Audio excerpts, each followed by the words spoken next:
wonderhussie here, still stuck at the Death Valley compound, can't travel to shoot new videos. So that means I'm gonna take another trip down memory lane, and this time I'm gonna tell you about the time I went on American Idol. That's right, American Idol, the reality show where singers compete to get their big break in Hollywood. And I say reality because, well, as you'll soon find out, and as you probably already figured out, most of that stuff is scripted BS anyway. So for this story, we're gonna have to travel all the way back in time to 2004. That was back when American Idol was still pretty new and it was really popular. In fact, I think back then more people voted for the final of American Idol than voted in the actual presidential election. So at that time, I was living in Las Vegas, working as a souvenir photographer at the hotels, and there was this girl that I used to work with, a friend of mine, and we used to love singing karaoke. Yes, sometimes we would sing it at karaoke bars, but a lot of times we would just sing it at work, like right in the middle of the casino floor.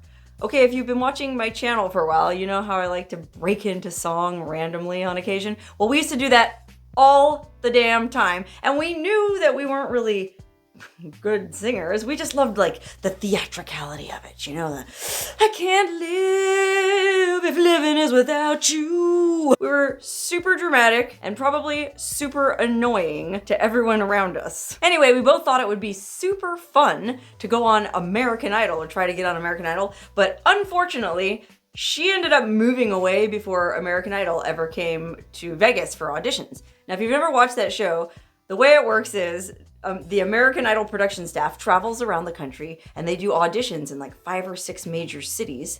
And then all the people from all those surrounding states show up in that city to get their big Hollywood break. Well, back in 2004, they had never done an audition in Vegas before.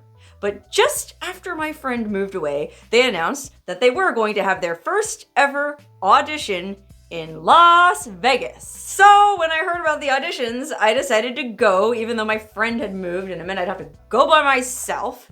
But I didn't care. I mean, I was kind of doing it as a joke. Really, I knew I wasn't a serious singer, but I don't know, I guess I was always looking for my big break. Because back then, remember, this was before YouTube was even a thing.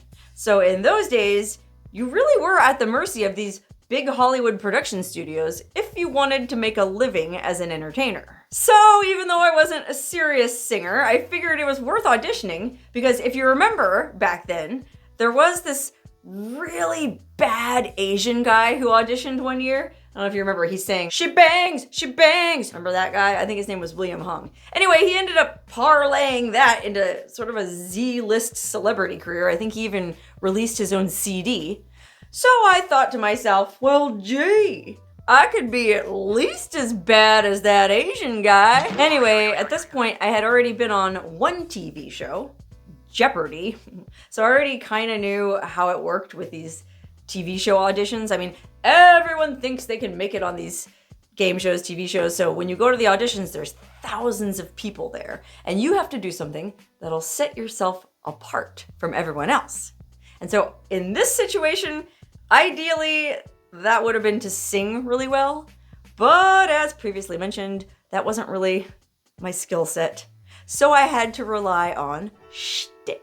Now, even if you don't have talent, there's certain things you can do to stand out at these auditions, like have a huge personality. These TV shows are really big on personality because obviously they don't want somebody shy or boring on the show. So they want somebody who's either really charismatic or just somebody that you can't look away from, kind of like a traffic accident. So you have to be really wacky and really out there. Check. Then I also figured, since this was the first year they were doing an audition in Las Vegas, well, I could increase my odds of getting on the show if I just went over the top with a Vegas theme. So I picked a Vegas song and I wore a very Vegas outfit. Now this was before I had a showgirl costume. If I'd had my showgirl costume, I probably would have worn that, but I hadn't made it yet. So I actually wore what I'm wearing now. This is a pink beaver. A pink beaver, imagine that. Anyway, it's made out of beaver felt, pink cowboy hat that I had. And then I have this little midi Dallas cowboy cheerleader type top. I don't know. I thought it seemed kind of Vegas. And at the time I wore pink jeans, but I don't have those jeans anymore. I don't know what I did with them. So I'm just gonna let you in on a little secret. I'm wearing sweatpants. But I will say that, oh gosh, even 16 years later, my abs are still looking rock solid. Okay, enough about my abs. This was just sort of my look when I moved to Vegas. If you've watched some of my other videos talking about when I first moved to Vegas, I had a big pink Lincoln town car, an 86 town car that was Pepto-Bismol pink, and I had this weird aesthetic. I always dressed sort of like a Western kept woman hybrid, and I called the style Ho Nouveau. So this is what I wore to my American Idol audition. And incidentally, I should note that you can actually watch my audition on YouTube. Somebody has it uploaded, and I'll put a link to it up here. I don't know how long it'll stay up there for because I think it's a copyright violation for the media company that actually owns the footage, so it keeps getting taken down. And well, if that link that I just posted doesn't work, you can just Google my name, Sarah Jane Woodall, American Idol, and it ought to pop up. So maybe before you watch the rest of this video, you should go check that out, just so you know what I'm talking about. Okay, anyway, so I had my outfit picked out, I had my song picked out, I was ready to go. And the auditions were being held at the Orleans Arena. It's a big arena at a local casino in Vegas called the Orleans, which happened to be only 2 miles down the street from where I lived at the time. So all these other poor saps had to travel, across 5 state lines just to get to Vegas and get to the American Idol audition and get their big break in Hollywood. Well, all I had to do was roll out of bed and drive down the street. And consequently, because everybody else was there like 3 days ahead of time and camped out to get a good spot in line, by the time I got there, I think I was pretty much dead last. And there were thousands of people in line ahead of me. Remember, this was back when American Idol was really popular, so everybody wanted to get on the show, everybody wanted to be a star. Well, I had to be at work that evening by 6 p.m., so I figured, well, I'd sit in the stands and wait all day until, 5:45 when I had to leave, because I wasn't gonna lose my job over an American Idol audition. But anyway, I just sort of came prepared to sit around and wait all day long. And because my girlfriend had moved away and wasn't with me, well, I knew I was gonna have to sit there by myself, and it was gonna be boring, and I was probably gonna be nervous. But thankfully, remember, I had already appeared on Jeopardy. And if you watched my video about my experience appearing on Jeopardy, well, you might remember that I got through that by smuggling in booze. Okay, on Jeopardy, I made these little fake Starbucks drinks. I put White Russians into those glass Starbucks Frappuccino bottles, and I drank those while I was sitting in the audience waiting for my turn to be on the show. Well, for American Idol, I decided I didn't need to mess with Starbucks because my sister had gotten me this little flask that was designed to look like the cell phones of those days, okay? Remember how people had Nokia phones like this and they were in the little pouch like that? Well, this is a friggin' metal flask designed to look like a cell phone. But the antenna unscrews. Oh, I think it's gummed shut because there's probably some unspeakably foul 15-year-old liquor in here. Anyway, I filled this bad boy up with vodka, and that's what helped me get through the long day of waiting for my turn to audition. Can you hear me now? And I'm glad I brought this because I did end up sitting in the stands all day long. And this despite the fact that I think this was the 4th year they had done American Idol, so they already kind of knew how many people were going to show up, and they already had it down to a science. Like at the first cattle call audition, man, they just blitzed through the contestants. They had people come down 3 at a time, and you would just sing like, I don't know, 10 seconds, and they'd be like, okay, thank you. And they knew right then and there who was either good enough or bad enough to make it on the show. Because you know how that goes. Like, yes, of course, they are legitimately looking for somebody who can be the next big superstar, like Carrie Underwood or Kelly Clarkson. But they also know that people want to be entertained. So they're also looking for people who are just really bad. Anyway, I sat there all day in the stands watching as person after person after person after person went up and auditioned, and oh gosh, it started to get later and later, and I got more and more nervous because it was getting closer and closer to 6 o'clock. But then finally, at like 5:46, and I'm not even exaggerating, they finally called me and 2 other people down. Now, the judges that you recognize from TV, and back then it was the classic judges, Simon Cowell, Paula Abdul, and Randy Jackson. Well, those judges weren't there for this. This is just a cattle call, and all these thousands of idiots show up. Those real judges, they're paid too much to show up for this. So it was just these poor production assistants who had to sit through all these horrible singers, and well, I don't know how much they were getting paid, but I hope it was worth it. So anyway, when it was my turn, I stepped forward and just started belting out "Viva Las Vegas!" And it only took a few seconds of them listening to my god-awful, ear-splitting caterwauling for them to say, "Okay, thank you." And then after the other two people next to me finished, they said, "Sarah Jane, you can stay." The other two, "Thank you." Woohoo! I made it to the next round. So I was all excited. I grabbed the paper they handed me that had the instructions for the next day, which I had to come back the next day and do the real audition, which was in front of the executive producers. And that audition was going to be filmed on camera so they could see how you look on camera and make sure that you didn't all of a sudden get all nervous and freeze up and act like an idiot. But I didn't really have any time to celebrate any of that because, like I said, I was super late for work. I had to haul ass across town to the MGM Grand if I didn't want to get fired. Bonus, the second day's audition happened to be at the MGM Grand in the conference center. So I didn't have to worry about being late the second day, and there weren't nearly as many people auditioning the second day because out of all those, 3, 4, 5, I don't even know how many thousand people auditioned at the Orleans Arena.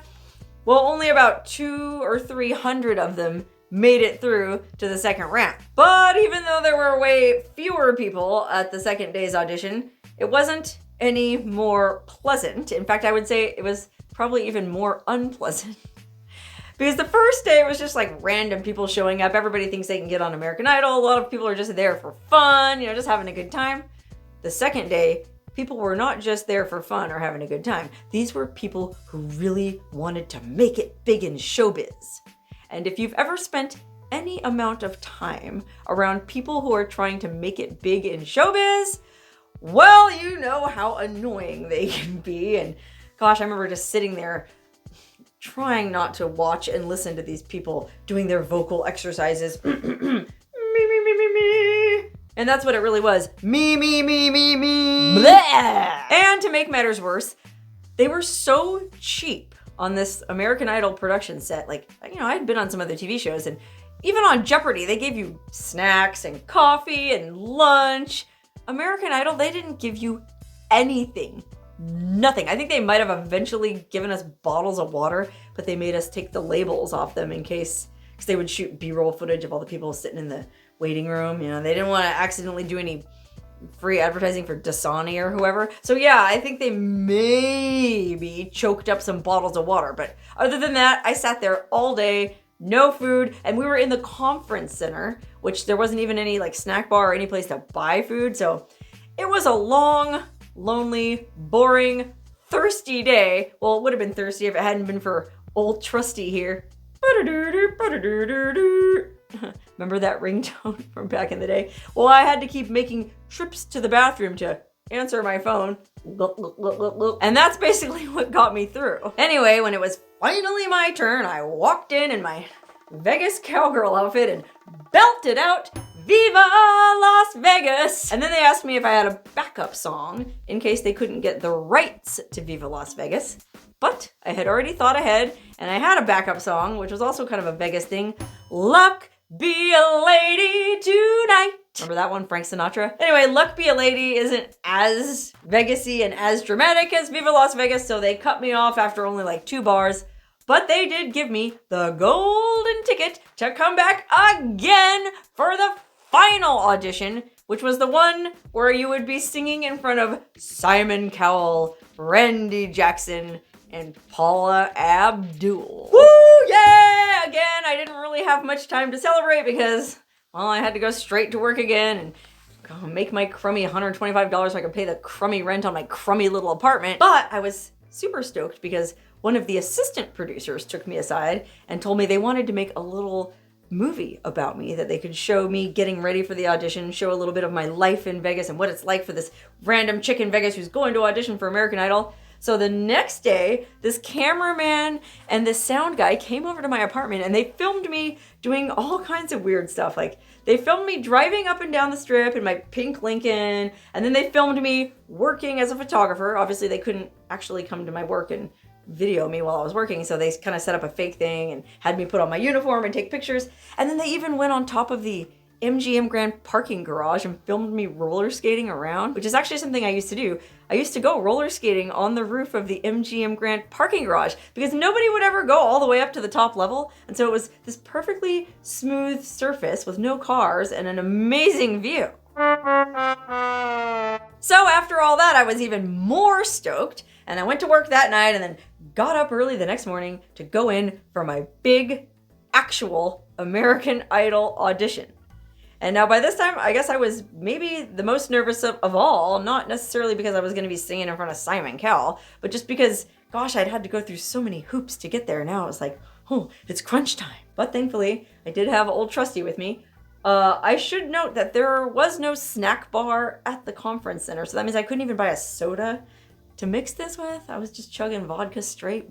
But anyway, eventually I went in for my audition, and there they all were. Imagine walking into this room and all these lights are on, and there's freaking Simon Cowell, Randy Jackson, Paula Abdul, and Kenny Loggins. Yes, Kenny Loggins was the special guest judge, and well, all I can say is he looked confused. But it was really interesting to see how they film this reality TV, because it was almost entirely scripted. And well, you know how Simon Cowell is supposed to be the mean one, but you could tell in person he was actually probably a pretty cool guy, and it was all just this persona, this part that he was playing for television. So I stood there in front of Simon, Randy, Paula, and Kenny Loggins and belted out "Viva Las Vegas" for the third time in 4 days. And when I was done, they all just kind of sat there blinking at me. I mean, you could tell they were all waiting for the producers to tell them what to say because it's also scripted. But, you know, of course, Simon Cowell, he always has something to say. So he said,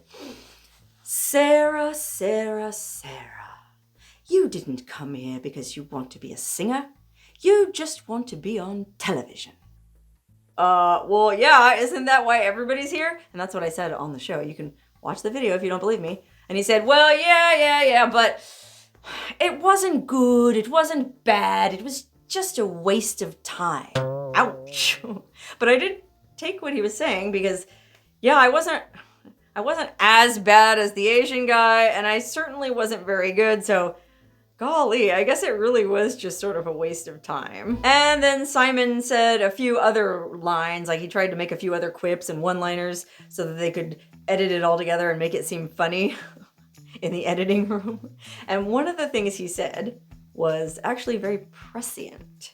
He said, Sarah, why don't you just take off your clothes and run along down the strip? Basically what he meant was, okay, you're good looking, but you're not a good singer, so why don't you go do what all talentless babes in Vegas do and go be a stripper? And I don't mean any offense to strippers, because I actually think stripping requires a lot of talent and a lot of brains if you want to do it well. So no offense intended to anybody watching who is or was a stripper. But Simon Cowell basically just meant it as a dismissal, kind of like, oh, you silly bimbo, get out of here. Well, they didn't even end up including that line on the show, but I found it particularly interesting because a few years later, that's basically exactly what I did. I mean, I lived in Vegas for 21 years and I never did become a stripper, but a few years after I was on American Idol, I did become an artistic nude model, and I worked as a nude model for many years, and in fact, that's how I came by the name Wonderhussey. Anyway, Simon Cowell had no idea any of that was gonna happen. He was just trying to come up with funny lines for the show because it was all just shtick.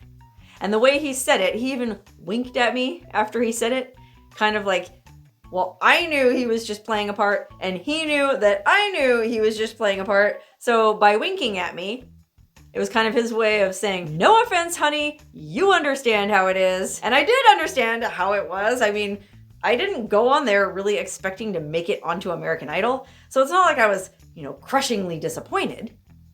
But I was still kind of disappointed. And the worst part was, I didn't have to work that night after my real audition. I had the night off. And so, well, I'm one of those people who likes to stay really busy all the time, so I don't have time to sit around and think about my problems and think about my directionless life and where it isn't going. Well, I didn't have to go to work that night, so I didn't have anything to distract myself, and consequently, I got a little bit melancholy, and I started thinking, oh gosh, you just went on that show for funsies. Why don't you ever take anything serious? You're never gonna amount to anything. And I think the thing that really got to me was at the audition, there was this other girl who was kind of in the same demographic as me, who was, quirky, young, cute, white girl. She had a little pixie haircut. And she went in and she sang Linda Ronstadt and the Stone Ponies, "You and I travel to the beat of a different drum." Remember that song? Well, she sang that and she did well, and they put her through to Hollywood, and well, I couldn't stop thinking about that quirky little gal, and why couldn't I be more like her? I mean, why didn't I take the audition seriously? Why didn't I take vocal lessons and really try to become a singer? Why is everything always a joke with me? It goes back to what I was saying about how all these other people in the room were so serious about their careers. They were annoying and going around, me. Well, why do I find people taking their craft seriously annoying, It shouldn't be annoying. It should be admirable that somebody wants to be a singer or they want to be an actor, and so they take it seriously. They take classes and they go to auditions and they take these corny workshops and they make idiots of themselves. Well, that's what you're supposed to do if you're really passionate about something. And I am clinically unable to be passionate about anything or to take myself seriously. Anyway, I didn't want to sit around having those kinds of thoughts, so I actually went to the movies that night. I'm not a big movie person, but that night I went to the movies by myself and watched, this was 2004, this movie called Garden State, starring Zach Braff and Natalie Portman as the manic pixie dream girl, which if you've never heard of a manic pixie dream girl, it's this Hollywood trope. You see it in a lot of movies where there's this young, quirky, cute, whimsical, almost always white girl who somehow bumbles into the life of the main character, who's some guy who's going through a funk or he's having a midlife crisis, but then this manic pixie dream girl sparkles into his life and distracts him out of his funk and shows him that life is really worth living. Well, I basically treaded water as a manic pixie dream girl myself for about 20 years, and I can tell you, it's not a valid career path, because eventually you do get older, and nobody wants anything to do with a manic pixie dream hag. So anyway, I sat there in this dark movie theater watching this movie starring this chick who looked a lot like the gal who had sung that Linda Ronstadt song at the American Idol audition. And well, I was pretty melancholy. I don't think I cried or anything like that. I was in a funk, and I don't remember how long the funk lasted, but I do remember that I actually did end up being motivated to make some changes in my life. So in a way, I guess you could say that American Idol really did change my life, because it got me thinking about the way I operate and what I wanted to do in life and how I needed to start applying myself. And unfortunately, I ended up applying myself in the wrong way. I mean, instead of taking voice lessons or acting classes or starting an all-girl punk rock band with some badass chicks, or doing what I really probably should have done from the start, which was start a YouTube channel back when it first launched, which incidentally was right after I auditioned for American Idol. So yeah, if I would have just started a YouTube channel back then, well, I'd probably be as big as Casey Neistat now. But as it was, I ended up becoming a nude model, which, to be fair, I had a lot of fun adventures. I got to be my own boss and set my own schedule and spend a lot of time out in the great outdoors. So I guess you could say it all worked out okay. And maybe Simon Cowell making that remark about me taking off my clothes and running down the strip did plant a seed in the back of my mind that did give me the idea to become a nude model, which is what led me to starting this YouTube channel. So you might even say I have Simon Cowell to thank for all this. Thanks, mate. Anyway, like I said, you can still watch the video of my American Idol audition right here on YouTube. But ironically, at the time it originally aired on TV, I wasn't able to watch it because I was out of the country. I was in Norway with my sister and her boyfriend. We decided to take this cruise to the Arctic Circle in the middle of January. It's a long story. Maybe I'll tell you about it some other time, but anyway, I had somebody tape it for me on VHS. Remember, this was 2004, so I still had a VCR. Actually, I still do have a VCR. I just don't have a television because I consider TV to be a tool of the devil. And if that's the way I feel about TV, well, I wonder why I'm always trying so dang hard to get on it.